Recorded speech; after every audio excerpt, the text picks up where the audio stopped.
Okay, mic check, mic check. Got this. Cousin got this fancy microphone. House cleaner's here, so might hear here. Maybe I'll shut the door.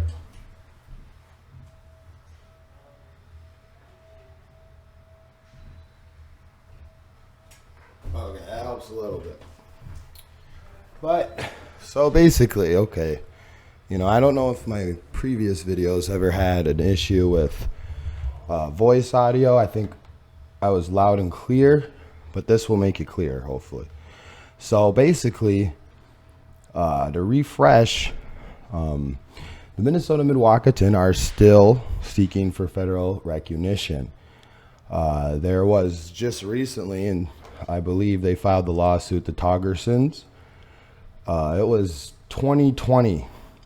And of May 2020, the defendants, which is the United States Department of Interior, they stressed the fact that, it's like you got to read things, at least for me, a couple of times to understand. It's so much, case law, and especially if you've never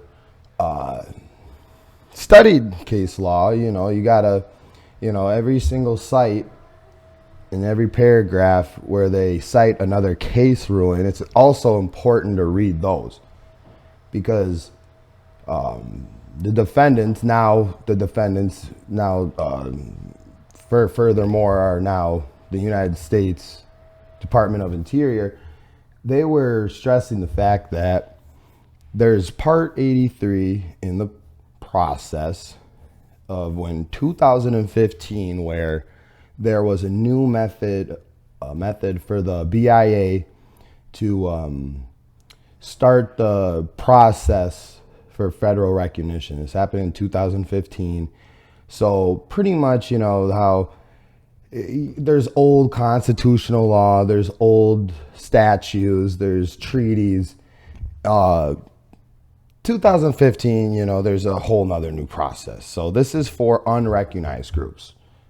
So the Minnesota Mdewakanton, the lead plaintiffs in this scenario, not Wolfchild, not the Campbell family or mine, these plaintiffs are exhausting that, well, the Minnesota Mdewakanton were already federally recognized. And by the 1994 List Act, this gives the authority of the United States to recognize a tribe without Part 83 of the federal acknowledgement process. So you could also notice they changed it from a federal acknowledged tribe to what it was, a federally recognized tribe.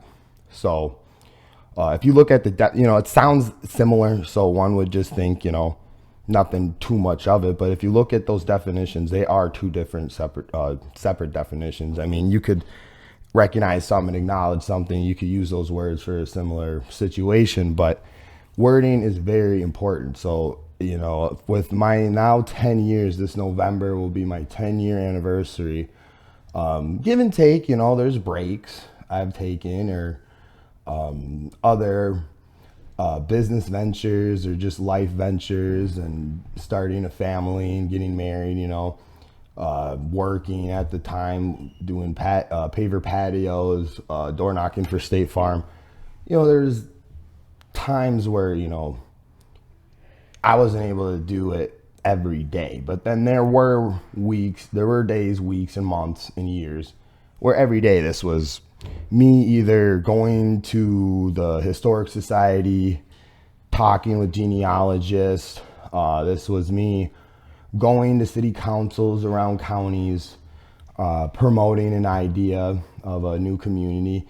This was me meeting land developers and general contractors and designing a city, if you will, or a community, and starting off with simple economic developments so we can further our community development. And also countless interviews. It's hard to meet elders. They're not always in the health or and everybody has their life and time, but besides all that, you got young Damon going around talking to people, dropping notes, talking to them, interviewing them multiple times. A dream that I would love is to, this microphone is a really big step if I can keep using it, or get one myself.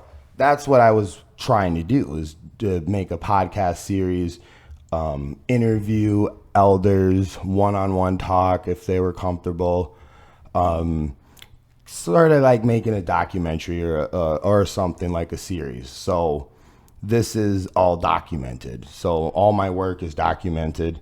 I made videos on YouTube, so those, I go through and look and say, there's more I could have added. Maybe a lot that wasn't necessary. It still was all valuable, I believe, information. I speak from, it took me a long time to speak from facts. Like this is the reality, whether if it's right or wrong. This is, in black and white. You cannot change history. You cannot interpret history. You can't erase history. Only way that could happen is if nobody talks about it. So a lot of people failed. A lot of people did not get their way. A lot of people spent hundreds of thousands, maybe even over millions of dollars, just for the Minnesota Mdewakanton aspect and trying to find justice through the system for this petitioning group. Well, I mean, to say the less, this group, consists of many people trying to complete the same goal, similar to Prairie Island, Lower Sioux, and Shakopee. Those communities adopted a constitution, and that's how they were recognized. Now, where I'm reading just this morning, many stopped, many failed, and I'm just getting started. I mean, I started, but I'm getting started now.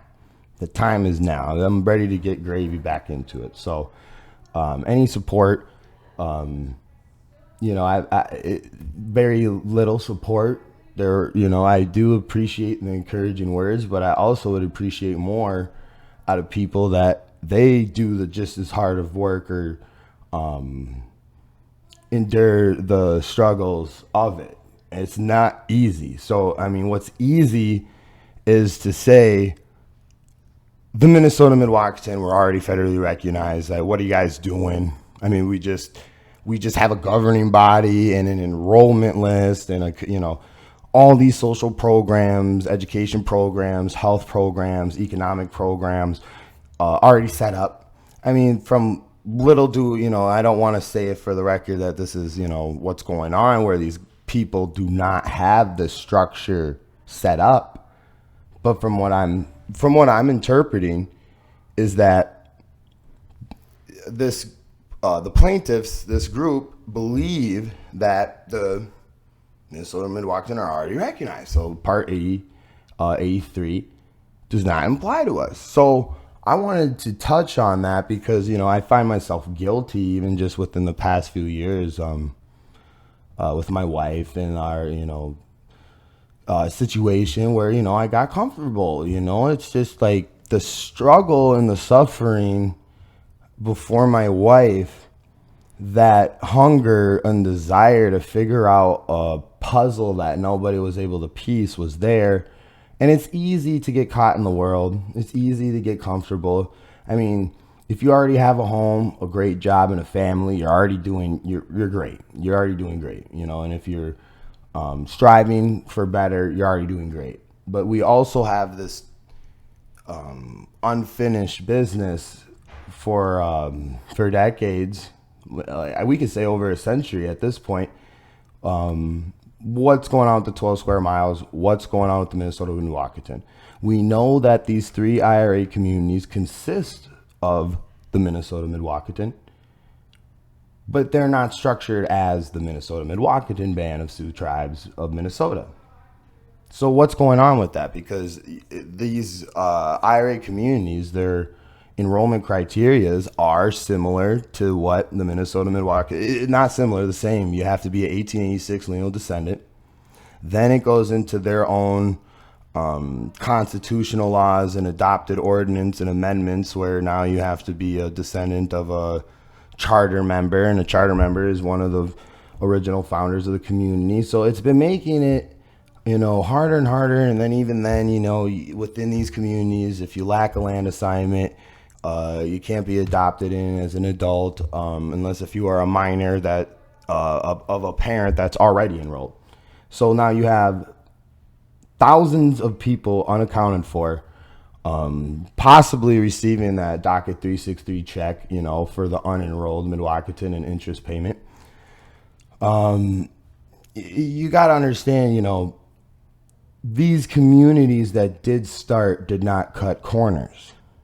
And that's what this video is about today. And I'm not even concerned about, oh, this is a long video. Anybody who cares would still be watching this. So that's the people I'm more so speaking to.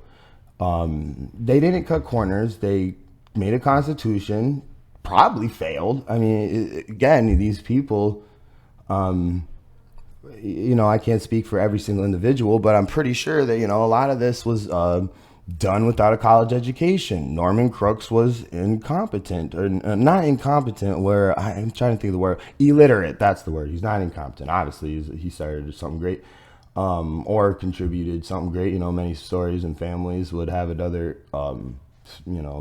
story to tell on that. But, the fact that Norman Crooks couldn't read or write, but yet, found the people who can and found the resources they could.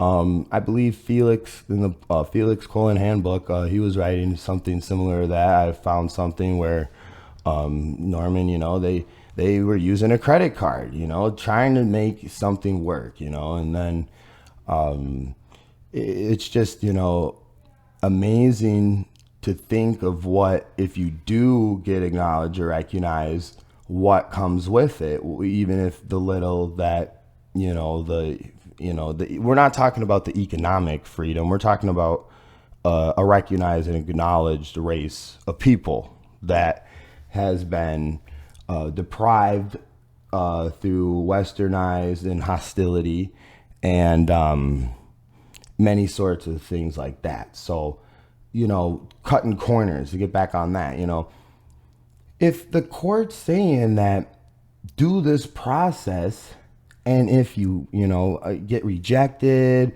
the Department of Interior feels that you didn't have enough of the criterias, or you just didn't. And most of the time, if you look at, and that's the other thing, you got to look at other decisions. There were, within just years or decades, just newly federally recognized, or I should say acknowledged, tribes, where they failed, tried again, failed, tried again, failed, tried again. And this is the part 83. And then, obviously before 2015, it would have been the 1934 Act and the 1934 Act, the IRA structure community. So what process is easier? I know, I don't think any process is easy. That's the thing, is that we got to steer from easy. It's easy to hire Eric. It's easy to go in court. It's easy to go there with all your documents proving your lineal ancestry and how they were a loyalist to the state of Minnesota in the United States, where they saved white settlers. They never fled the state, or they were never outlawed out of the state. That, the loyalist, that's the definition, that where you get the 1886, the friendly Sioux, where Dakotas were able to come back to Minnesota on the terms of friendliness. So, so when you're looking at the process 83, what is the problem with the Minnesota Mdewakanton coming to understand that, look, even if we have been recognized through statutes and acts of Congress and treaties, and even maybe even the 1934 Act, they were there, my opinion is that in 1934, it wasn't that they recognized the Minnesota Mdewakanton as an entity, rather than the Minnesota Mdewakanton entered into a constitution that made their community. So, just going from, we're the Mdewakanton at the time in 1934. We want to adopt the constitution and then create a community within our idea of naming it. So why is it that the Minnesota Mdewakanton feel that they are already recognized? If you look at an interview I did, I probably will do another one, a face-to-face one, possibly, we'll see, with my thoughts, my personal thoughts, and on the Minnesota Mdewakanton federal acknowledged process and what's going on in the courts, in my opinion. And a lot of it is that when you're making this community, in my opinion, you're gonna need all of these subgroups. We need to be able to, now that COVID, if it's not getting any better, we need a lot of people on a Zoom call. I finally learned how to use Zoom. It is efficient. We do not even need to go grab coffee within the luxury of our home. If you have a camera, you don't even need a microphone like this. I'm barely even talking into it. I'm not even used to nice things like this, but we can be able to communicate through Zoom, and that might be a resource where we can be able to meet consistently, and where we'll be able to complete the same task. So what is the task? I mean, I'm pretty sure I made videos in the past, but every year you get, I'm still dumb. There's so much more I don't know. There's so much more people who know more than me. There's so much more people who have more resources and more money and more, can afford to pay attorneys and can afford to pay genealogists. And a lot of this work has already been done. So a lot of this research, a lot of people, the genealogy aspect has already been done. And that's another problem too with the government, where they're like, well, we already know your lineage. We already know what you are. We know if you're a loyalist, whether if you think you're 1886 loyal Mdewakanton or not. That doesn't say loyal. Nothing about 1886 says loyal. It says friendly. That's two different terms the government used for us. The loyal Mdewakanton were the ones that were awarded the 12 square miles. So then you can see, even after 1886, when Robert B. Hinton passed away, James McLaughlin had, I believe, a quarter blood Mdewakanton wife. And they were able to correct the errors, correct the census roll, and you'll see that the roll from 1886 was so large that went to so little on the 1899 roll. That's a whole nother talk. But it takes great meaning, and it's important, because why is it that the Minnesota Mdewakanton aren't recognized? Well, they're not organized. Organized communities consist of regular meetings.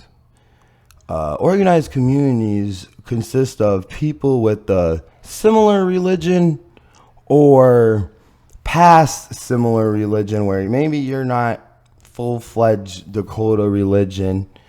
Maybe your family has adopted Christianity or Buddhism or whatever. I mean, I've even met Mdewakantons that are that claim they are Jewish, where they are studying and their beliefs and religious beliefs are Hebrew. So that's interesting. Obviously, you have the right. That's your constitutional right with the United States and these tribes, where you have the right to practice your own religion. But where you have a community that's similar in participating in sweats, participating in art, traditional art, participating in traditional dancing and traditional language and singing. And, these are the parts where it would be a great asset if we had a community of people that had a similar religious or at least a cultural background, where even if you do dance powwow, you still have another religion. That's up to you. That's me. I know a lot of elders would say, that's, it's not good, it's bad juju, and that's, fair enough. This was a new religion that was, given to us. And if we would have never interacted with white settlers, this would have never been even a a concept. So, and that's what the federal acknowledgement process in 2015 also said, that they do give breaks, that if you were continuously once cultural in the Dakota aspect, and through time and white hostility, and mind you, we come from survivors, it would have been smart, or a surviving method, to be wearing a headdress after 1862 war. So a lot of our culture we had to adopt just to be able to blend into American society in the state of Minnesota. So that's very important. Okay, so now you got the similar lineage, similar religion and culture, community programs. So what are community programs? We throw events for the adults, or we throw events for the children, or just an event for children and adults. And what is an event? This could be anything, just from celebrating a holiday, or just a powwow, or to learn how to bead, or learn how to farm. A lot of us were Dakota farmers and had an impact in the agricultural growth of Minnesota. So when you got that, and then another thing is similar as in land base. So this is a hard one, because the Minnesota Mdewakanton, and even if you're talking about the Sioux land scripts, a lot of those Sioux land scripts were sold illegally and were never properly transferred, and their titles legally are void, and they are great titles. This is not a legal action that maybe. And then when I did an abstract title research, a lot of ancestors did sell their land, and that was whether their own, probably not, and again, it's like I try to vision myself in their time, and what would I do. And the husbands of the the Dakota women, they were selling their children's land scripts, and to not be neighbors with racist people, or for money, and then even when they were in the Fort Snelling camp, they were selling their scripts to soldiers, and St. Anthony and General Henry Sibley and Alexander Ramsey, those guys, they were buying those scripts for nothing and selling them, making counties out of them. Carl Leaf did an amazing job. I don't even think I could have done it in the time frame he did it. Obviously, how long has he been doing this? It probably would be easy for him to show every Sioux land script that was issued. So how many families live on these Sioux scripts that can say, yeah, we're neighbors with that other Dakota family? Not many people. I don't even think any people. So that's that's a thing where finding a community land base, a similar, where you're living next to each other, you're going to have to make that commitment. I don't believe that the tribe is going to get federally acknowledged, and then here you come moving in to your new tribal housing. I think we got to actually start looking into who are the banks that finance nowadays. Who are the banks who finance these lands? Do these banks know that these titles are actually great titles and they're void? And if with the proper protest in court, that a lot of money could be, threatened by these banks, giving out loans and mortgages and for these lands. What is the, what could be the deal that we could make? Are these current properties, are there still liens on them? Are they still paying their mortgage? Could we pay the rest of their mortgage with the terms of them moving out, where they are free of debt of that property? That is something I learned from, I have to go ahead and think, where even the Lumbee tribe, they're setting their members up with titles of land, and, they started a bank, and that was their finance method and tool to fund their tribal members. And they're not a federally acknowledged group, which is also another interesting topic that I went into that I want to study more. But having similar, being able to say that, my neighboring people are Dakota, so that's hard. Again, the process 83 says that, they would understand why we would have been divided or migrated to other locations. That's one thing. Another thing is setting up a governing body, a chairman, vice chairman, a secretary, a treasurer, and having a proper vote and election for these individuals, not the individuals who had the money or the time and the resources to file a lawsuit. That shouldn't be the reason why you're the leader of the group. It should be a tribe decision. It should be a voting. There should be proper ballots. There's just a lot of things, where that's supposed to happen. And then creating an enrollment list, an application. You have to be able to have a census roll of your eligible members who are looking to be issued federal tribal ID cards. That's another thing. So then when you get down to the branching of it, you can use, and that's the good thing, is you can use these other three communities as an example.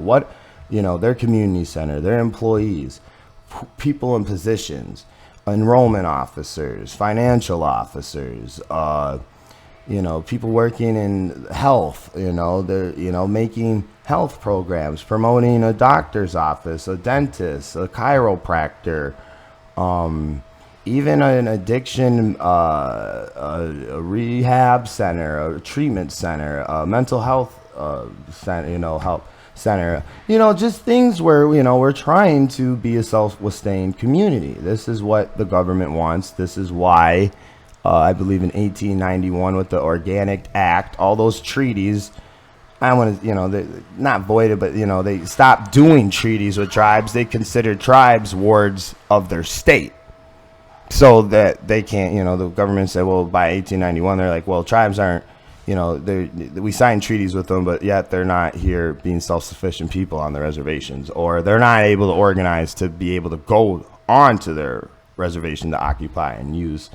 So when that's being said, you need to be, we got to be able to get these people in these positions. And Mendota is a great, they're doing a good job, with what they have, where they are trying their best to have general council meetings, and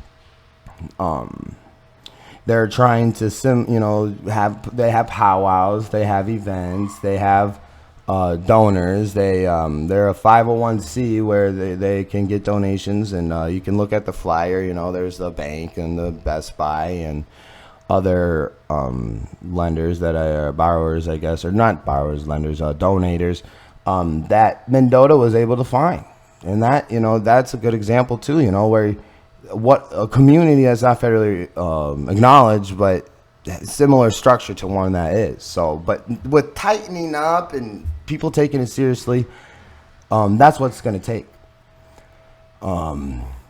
It's not a hobby. This isn't a project. This isn't a one-time deal. This is a setting up yourself, your families, and the future generations for a community that they can go home to, be proud of, be a part of, contribute to, and all the mistakes that come with it. What comes with being federally recognized, and the different way you have to look in the world, as being a Dakota Indian, and you're on the reservation and learning your rights, and now that you're recognized, studying your laws and hunting rights, fishing rights, these things that come with it.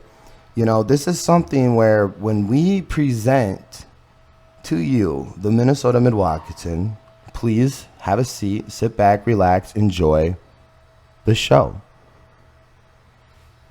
Enjoy the show. So when we get done with our Part 83, the criterias, we're so down to the dot and to the T. Everybody has their job.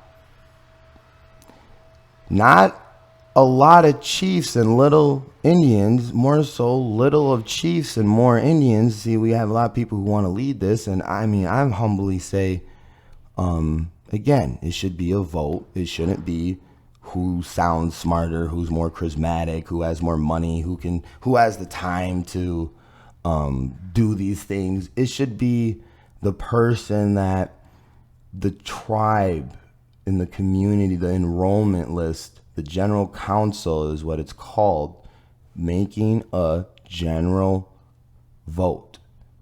A quorum vote is what it's called, where 2/3 of the members are cool with this, even if the rest of them aren't. See, this is what the government, this is what the Department of Interior, and then if that all fails, they even said, then bring it to court for judicial process. I can't pronounce that great, but anyway, for that process. And it's like, that's not cutting corners, nothing great. That's the thing. I got a little time to reflect right now on myself and why I've stopped doing what I've been doing and what I love. And, it's like when you're doing something every day and you stop, you're drifting away. And then now you find yourself, like myself now, having to reread my notes, re-watch my videos, remember. Oh yeah, sometimes I'll watch a video and I'm like, geez, I just learned something from myself. I forgot that I knew that. It needs to be an everyday thing. And it's hard with the pandemic. And that was an excuse I was using for the longest time. It's a pandemic, I'm just gonna stay in my house, go swimming, eat, it was a good excuse to get lazy. And, that's where I'm at a point in my life where, I've worked so hard. I've met so much of you. So many of you gave me the platform to be able to lift my voice and be heard. And many of my elders during this process have died. And that took a heartache. A reason why you would stop doing something, it's like, you want to have that, support group. And then when those elders die who were passionate about it, it's our job to pick up that fire. And that's something that I stopped doing. And I don't know why I let myself do that. But, I'm just getting started, let's say everybody just finished. I'm just getting started. So what the future holds, I don't know. I don't know how to make any more clear video other than maybe like each topic I just said, make that's what the podcast here, like have the camera and, the headphones if I need them. And to be able to, now, hit videos, make podcasts where I'm talking about one topic. Because, I know it's a lot. It's everywhere, it's not easy. And I know that too, because I'll listen to people and I'll be nodding my head and I'm just like, oh, what in the heck is going on? I did not know that. I mean, how complex and how advanced these three communities are. And as I've been learning them and studying their structure and their membership and who is who and who does what, I mean, what not just well thought out, well executed plan and strategy. And that's success. That's why you see Mystic Lake on every single bus, Viking bus. That's why you see the Treasure Island Resort in every Wilds game. That's why you see Lower Sioux collaborating with the Historic Society, because of preparation, plan, strategy, and execution. And not saying that we got elders, saying that they're not doing that. Anybody who's working for the Minnesota Mdewakanton and willing to pay their own dollar, kudos to. These people get a round of applause. These people deserve a blanket, a feather. These people deserve, appreciation. Because, a lot of us are just sitting and looking and seeing what happens. And really, you should be messaging. That's what I did. You should be messaging these people saying, what do you need? How can I help? Can I help by sharing this post? Can I help by passing out flyers? Can I help by going to my city councils or going to the governor or any, can I go to Washington, D.C.? Can I go to the BIA? For you? Can I collect documents for you? Can I find documents for you? Can I donate money for your cause? That's important, as much as we want to beat around the bush, this is an expensive thing. So, there's 20,000 plaintiffs, I'm horrible at math, but I'm sure everybody could have $100, you know, 20,000 times 100.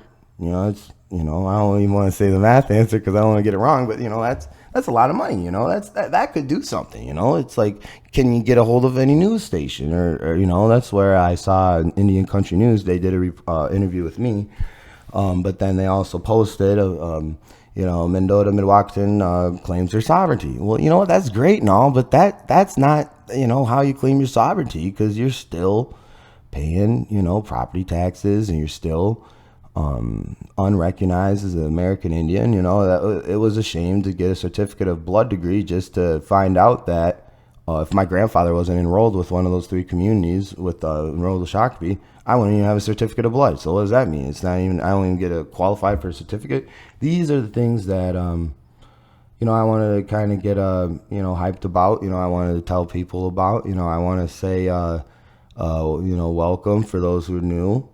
And for those who've been watching and studying, keep going. It's like nothing, great comes easy. It would be nice if that court decision, I believe the judge was Timothy, if Timothy said, you know what, that 1994 Act, the List Act, says that you guys should be on it, and you guys were already recognized, so here you go. Here, what are you asking for? That's the other thing, once you get recognized, you gotta already have what you're asking for. This is the land we want. Why? Because it ties to our historical significance and our historic, one of our geographical locations. This has a meaning. This is it, whether if it's 1886 land, the 12 miles, burial ground, a sacred area. We have to have this plan. This, it's just like doing it yourself. I will do it myself. That's where I'm at right now. I have nothing but youth. I'm 25 years old. I started at 15. So anybody who wants to catch up, good luck. Even in the future with these, all these people who are not in favor of this movement, those people will pass away, respectfully. I'm not trying to, wish that upon them, but, there will be new BIA agents one day. There will be new federal judges one day. There will be a new Secretary of Interior one day. There will be a new governor one day. There will be a new president one day. Every position of these people who rejected us, they will not be no longer there at a time. So now I'm already been doing this at 15. So people in my age, that when they're getting in these positions, I'm already there. I'm telling them about it. I'm showing them documents on it. They haven't even studied it yet. So that's where I'm at. I'm not going to let one of these communities, none of the 560 some communities, dictate the decision or have an influence. We have no affiliation with no tribe at this point. A little way I'm going at it. I don't expect nothing out of these communities no longer. So I have departed myself from that. And I think that's the reason why I've been lacking and being lazy, is because I was going an easy route. It's easy to try to go with the flow. It's easy to get a land assignment and sit there. It's easy. It's not easy, but you know what I'm saying. It's like, it's hard to start a federally recognized tribe that's been fighting the odds against them compared to becoming one of those, becoming an adult community member of one of those communities. That sounds nice and all. It sounded nice, but what made Damon was that I have a tribe, museums, communities, people who are interpreting history that eventually, if nobody says nothing, will be accepted and now a part of American history. Interpreting their own beliefs, their own agendas, becoming new Indians, if you will. Not just Mdewakanton no more. I'm Lower Sioux. I'm Prairie Island. I'm Shakopee. Even though the same lineage and similar lineage, and not even of the right lineage, these have become the interpreters of history, while we have people that don't even know that the Mdewakanton, they're more than just sad story. They got hung. They died. They were starving. What about the loyal Mdewakanton? What about the families that homesteaded and built a beautiful family, a start of a new thing in Minnesota, mixed blood Dakota. A beautiful family. Look through these pictures of these families. It's just what a beautiful, obviously there's probably hardship in it, but, what about those families that saved white settlers? What about, why are these lands here? Why did Robert B. Hinton purchase these lands? He didn't purchase them for the descendants of those hanging, of those people of who got hung, those warriors. He purchased it for those loyal Mdewakanton, for a chance for the mixed and half bloods to start a sufficient lifestyle and be able to reap that benefit of their parent being a loyalist. That's the principle. That's why I'm here on the microphone, 40-minute video. I hope you watched it all. Thank you for watching. This is Damon Knight, Damon as in the man. I will be making more videos. I will be trying to get certain elders in here to be able to interpret this history, from a multi background people. You got different stories, different interpreters, historians. We need those historians of those families to be able to step up, get comfortable, to get, whether on a camera or even if they're just on a microphone and a picture of them, anything, somewhere, it's like, I can't tell the story as good as my Uncle Jesse, so one day that's one thing I fear, it's like all these dates and names and why it happened, it's just, you want to write it down, but then you can't, and then you want to record them, but not people, don't like technology, camera shy, don't want to be on the internet, so whether you get a tape recorder and hit it, that's what I've done, I just hit the play, the record button and go to sleep listening to this stuff, just, processing it, because you're not going to be able to ever be as great or tell the story as the people who are actually living in these events. All you can do is document it, present it in a meaningful way that makes sense for not only the tribe but the public. So thank you again. I'll just try to do something every week. So I'm going right now. I'm just gonna be in the war room, and that's my paperwork room. So thank you. Have a nice day.